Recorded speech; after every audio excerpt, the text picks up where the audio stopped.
Just before Christmas in 1994, Malden Mills, the largest textile mill operating in the United States, nearly burned to the ground. Fortunately, workers were not in the building in Lawrence, Massachusetts. At his 70th birthday party, Aaron Feuerstein, the company's CEO, was notified of the disaster. Workers clearly expected to get their pink slips and for the family to collect handsomely on the insurance money.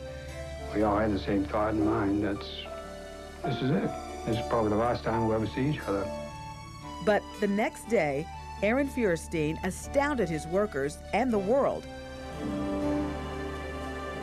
I'm happy to announce to you that at least for the next 30 days, all our employees will be paid their full salaries. I told them that we are going to rebuild and we're going to be back into business and we're going to make it, and to rebuild right here in the exact same place where in 1865 the original founder built the first mill. Aaron did this because he felt it was the right thing to do. When Malden Mills, the maker of Polartec fabrics, was back in production, the workers paid Aaron back for his act of kindness. They figured out a way to triple production. Project Love established, with Aaron Feuerstein's permission, the Malden Mills Corporate Kindness Award.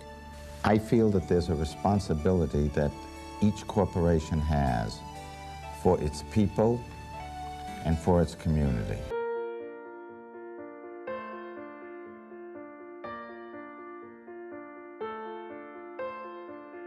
I want Cleveland to be known for education as it's known for the Rock and Roll Hall of Fame, the Cleveland Orchestra, the hospital systems.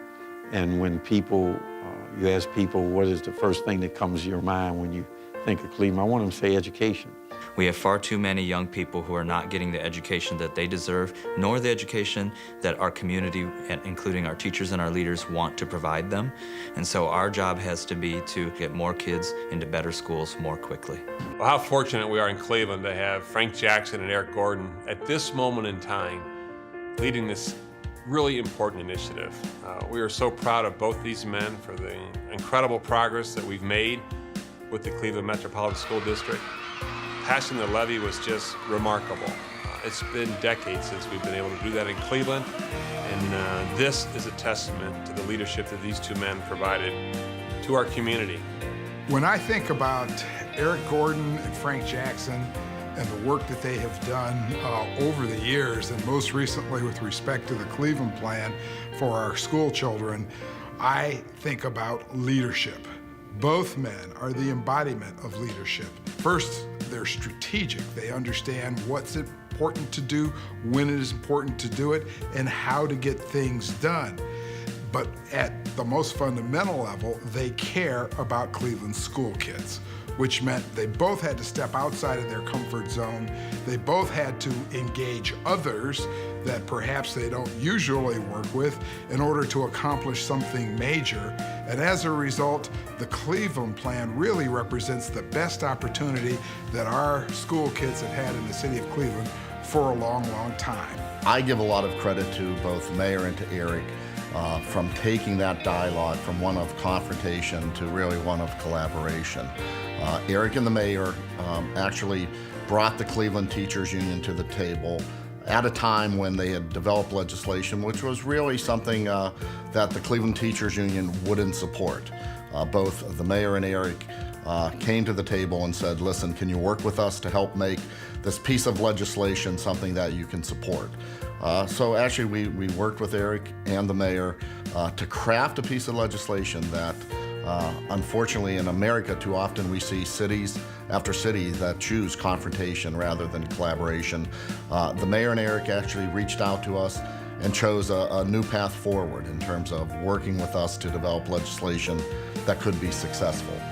You know, the history of the Cleveland Metropolitan School District has been one of stops and starts. We've had encouraging opportunities, we've had moments where we felt that we were on the right track, but this time it feels different. This time, under Frank Jackson and Eric Gordon's leadership, we have a chance. We've got a historic moment in time.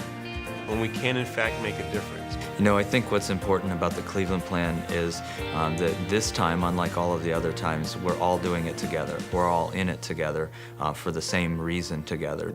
Having it in an entire community process where every segment of our community was involved and had to make a decision and do something in order for us to be successful. And whether it was the unions in terms of work rule, the administration, in terms of policies, the business community and philanthropic community, public schools, whatever it was, whatever segment, we all had to give something up. We all had to come together. The ability to bring union and management and mayors and politicians together. And it is a model for the country. Whether they recognize it or not, doesn't matter what they write. In our hearts, we ought to know that something special happened. As Ohio Governor John Kasich signed substitute House Bill 525, or the Cleveland Plan, into law today, I want to take an opportunity to thank the Cleveland community for your support of our children this year. With the governor's signature, the state of our public schools is clearly in our hands, and we cannot rest now, not even for a minute. Instead, we must resource and implement this plan, and there is no time to wait.